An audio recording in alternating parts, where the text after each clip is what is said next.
গত বছরে গুমতির বাঁধ ভেঙে আমার এখানে ঘর ছিল, ঘরগুলো ভেঙে যায়। পরে তো খুব অসহায় ছিলাম, কোথায় থাকবো কি আসে বিষয় অনেক টেনশনে ছিলাম।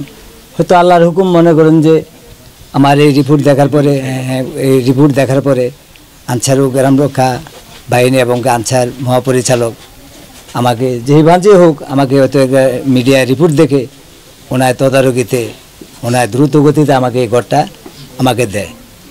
তা এবং কি জেলা এবং উপজেলা স্যারেরা এবং কি সবাই মিলে আমার এই ঘরটা অতি দ্রুত শেষ করে আমাকে আজকে উদ্বোধন করে আমাকে আমার হাতে তোলার নাম ফয়েজ। গত বছরে গুমতির বাঁধ ভেঙে আমার এখানে ঘর ছিল, ঘরগুলো ভেঙে যায়, তখন আমি খুব কষ্টের দিন কাটেছি।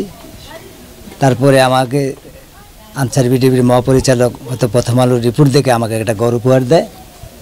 ওই ঘর উপহার দেওয়ার পরে আজকে এই ঘর উদ্বোধন করছে এবং জেলা এবং উপজেলার অফিসারগুলা এবং স্যারগুলা এবং আনসার বিডিবির মহাপরিচালক স্যার আমাকে এই ঘর দেওয়ায় আমি খুব খুশি এবং আমি খুব আনন্দিত এবং আমি আনসার এবং গ্রাম রক্ষাপতি বাহিনীর সবাইকে আমি আন্তরিক ধন্যবাদ এবং আমি শুভেচ্ছা জানাই।